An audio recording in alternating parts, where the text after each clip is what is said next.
In our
south toward Italy. While northern cities like Milan and Bologna surrender quickly, Rome stands defiant. The Pope, refusing to flee, oversees the city's defenses personally. Walls are reinforced, relics are hidden, pilgrims arrive, hoping to defend the Holy City, but none are prepared for the Mongol systematic siege. Chinese engineers erect siege engines outside the Vatican walls. Psychological warfare begins, catapulted corpses, fire arrows, and blaring war horns. After 40 days, the southern walls collapse. The Vatican is stormed. Cardinals are executed. The Pope is paraded before the crowds and beheaded. Rome burns. The old order dies with it. For the first time since the fall of the Western Roman Empire, Europe is leaderless, rudderless, and ruled by riders from the east. Mongol priorities shape society. Horse culture becomes central. Riding is taught to children alongside reading. Breeding centers dot the countryside. At the same time, learning explodes under state sponsorship. Papermaking spreads westward.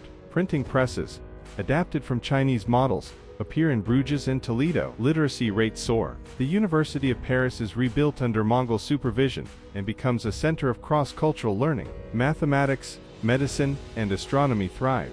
Western Europe, once fragmented and stagnant, experiences a renaissance 2 centuries early, one guided by Mongol wisdom and discipline. Knowledge becomes power, not birthright. By 1260, Mongol ambitions expand westward. Naval engineers from Venice and Genoa are conscripted to build ocean-worthy ships. With European craftsmanship and Mongol vision, a fleet is launched from Lisbon. It sails beyond the Pillars of Hercules, past storms and icebergs, and reaches Iceland. 2 years later, they land in Vinland, Newfoundland.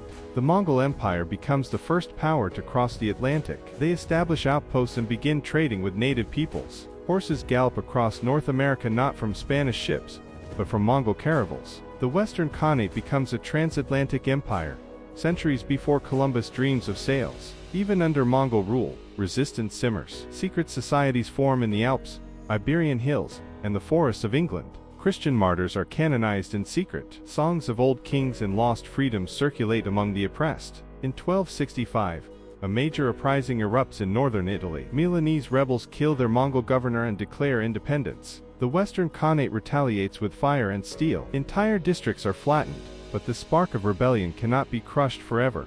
It spreads to Castile, Brittany, and Bohemia. England remains partially unconquered. Its island status and fortified coasts offer natural protection. In 1267, a Mongol fleet attempts to cross the Channel, but is repelled by storms and English longbows. King Henry III negotiates a fragile tribute deal, maintaining internal autonomy in exchange for annual gifts and coastal access. London becomes a neutral trading port. English scribes carefully record Mongol customs and tactics, preparing for the day the empire might weaken. Division in the east. Death of Kublai Khan in the east fractures the greater Mongol Empire. Successor Khanates begin to drift apart.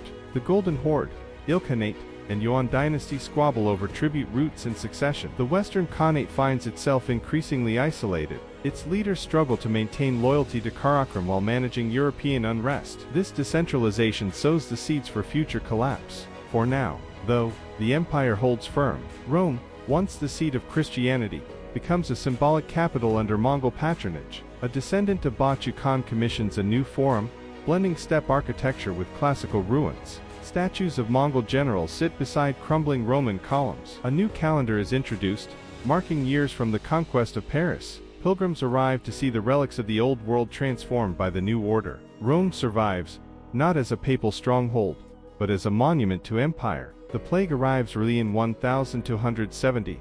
Rats aboard Silk Road caravans carry a deadly gift, plague. Europe, densely garrisoned and trade connected under Mongol rule, becomes ground zero. Cities fall silent. Entire garrisons perish. Mongol efficiency turns against them.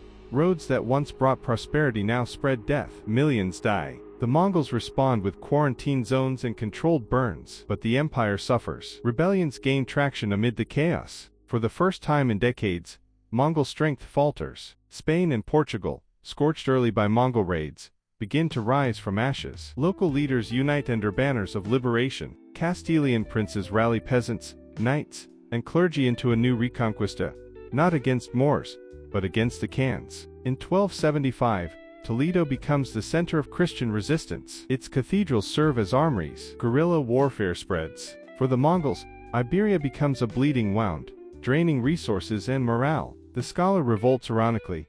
The intellectual revival sparked by Mongol patronage becomes their undoing. Scholars, exposed to diverse philosophies, begin to question autocracy. Universities in Paris and Bologna secretly house dissidents. Poets pen verses calling for liberty. In 1278, students in Paris stage a violent protest against the local governor. Other cities follow. Mongols respond with executions, but the ideas have already spread. Thought, once encouraged, becomes rebellion. A new religious movement emerges, the Green Cross. Born from Christianity and Eastern spiritualism, it preaches peace, environmental harmony, and the rejection of empire. Its followers refuse to pay tribute or serve in Mongol armies. Led by a charismatic monk named Alaric of Tours, they attract thousands. The Western Khanate brands them heretics. Mass executions ensue, but martyrdom only grows the movement. The Green Cross becomes the soul of a new Europe. Collapse from within. B. 1280. Internal conflict grips the Western Khanate. Successors of Bachu fight over succession. Some adopt European customs,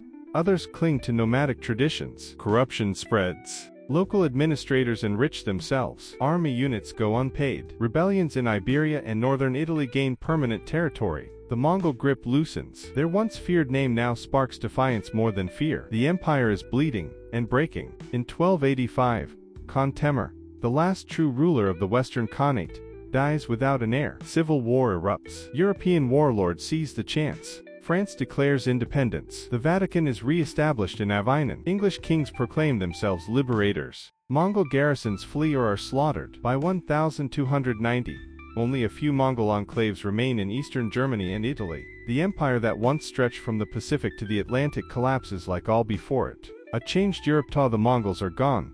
Europe is forever transformed. Roads, trade, and literacy remain. Cross-cultural ideas survive. Printing and paper are widespread. Architecture and art bear Eastern influences. Horse breeding and mobility shape future warfare. Europe rises again, but as a fusion of old and new. The Mongol occupation, brutal as it was, created the conditions for a more connected and intellectually curious continent. Historians in 1400 debate the Mongol legacy. Some call them destroyers, others visionaries. Their conquest interrupted centuries of feudal stagnation. By unifying Europe briefly, they sparked economic revival, cultural exchange, and technological adoption. Even in defeat, their impact endures. Modern monarchs trace their diplomatic systems to Mongol precedents. And though the Khans vanished, their roads remain. The Atlantic shift. European focus turns westward. The ports and shipbuilding techniques developed under Mongol direction now fuel transatlantic exploration. England, Spain, and Portugal used these tools to launch expeditions across the sea. Mongol cartography guides early voyages. In 1305,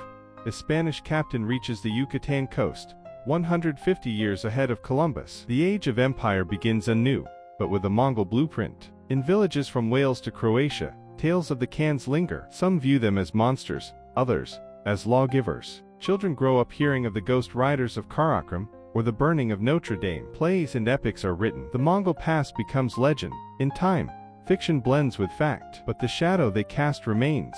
What might have been. Looking back, the Mongol conquest of Western Europe reshaped history. A fragile Christendom was humbled. Borders were erased. New ideas, technologies, and beliefs flowed like never before. Had they not come, perhaps Europe would have taken centuries more to unite, explore, and evolve. In conquering the West, the Mongols planted the seeds for a future they would never see, but one they forever altered. With Europe subdued, Mongol scholars establish academies in Aachen and Krakow. Knowledge from Persia, China, and Byzantium merges. Astronomy, algebra, and medicine flourish. European students study under Mongol and Islamic tutors. The blending of intellectual traditions gives rise to the Mongol Renaissance. It arrives centuries before Italy's humanism. Without papal censorship, ideas flow freely. Science advances rapidly, driven by state support and cross-continental exchange. The Eastern Diplomacy Network's Mongol Empire establishes a vast diplomatic network. Ambassadors ride swift horses from Lisbon to Karakoram in weeks. Treaties are written in Mongolian, Latin, and Arabic. Trade disputes are settled by traveling Khanate judges. A code of diplomatic immunity is respected across Eurasia. This standardized diplomacy becomes the precursor to modern consulates. Even after the fall, the idea of international law survives. Mongol customs grant noblewomen unexpected power. In Western Europe, women begin riding horses, managing estates, and commanding garrisons. A hybrid social class emerges. European noblewomen, trained in steppe combat and administration. Their influence reshapes gender roles. Queens and Khatans govern frontier provinces. The concept of female sovereignty spreads. The seeds of early feminism are planted under the shadow of empire. The Mongol code of law siyasa, the legal code of Genghis Khan, is enforced across the Western Khanate. It emphasizes meritocracy, discipline, and collective responsibility. Theft is punished harshly, betrayal, worse. Local lords are held accountable for subjects' crimes. Over time, these laws influence emerging European legal traditions. Courts adopt swift judgment, standard penalties, and tribal arbitration. Justice becomes both feared and fair, an unexpected Mongol export. With Rome's papacy crushed, a new religious structure forms. Christian sects unify under Mongol-approved patriarchs. Eastern Orthodox, Coptic, and Latin traditions merge in a syncretic faith. Services incorporate Mongolian chants, Persian incense, and Buddhist meditative elements. A universal church emerges,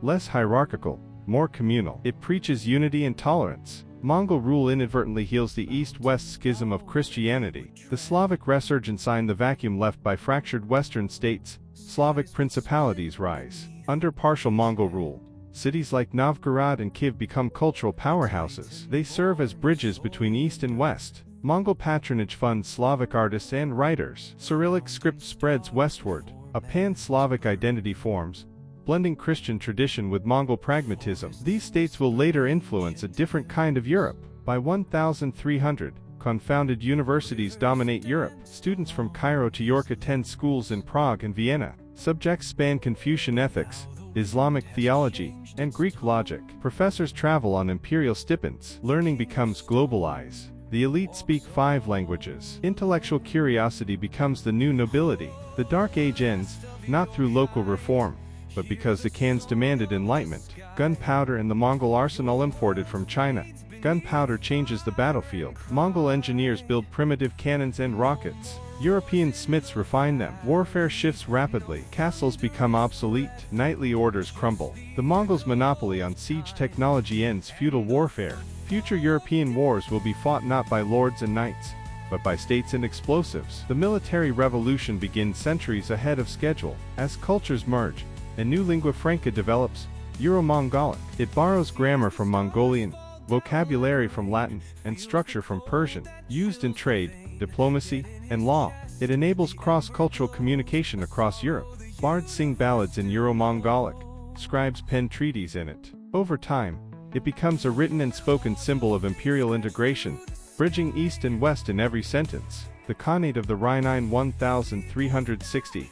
A Mongol general declares independence along the Rhine River. The Khanate of the Rhine becomes a powerful regional state, controlling trade from Amsterdam to the Alps. It blends Mongol military tradition with emerging European commerce. Rhine Khans adopt Christianity but retain Mongol court rituals. The region thrives, becoming the heart of the post-imperial world, a bridge between past and future. Western Europe's surviving knightly orders adapt Mongol tactics. Armored cavalry units incorporate composite bows, fast horses, and skirmish formations. These hybrid warriors, called steppe knights, dominate warfare for decades. Their loyalty to local kings is matched by reverence for Mongol legacy. Chivalry merges with warrior code. They inspire fear and admiration, symbols of resilience and adaptation. Eastern printing press printing technology from China spreads quickly under Mongol rule. By 1350, printing houses operate in Milan, Bruges, and Krakow. Pamphlets circulate ideas, religious,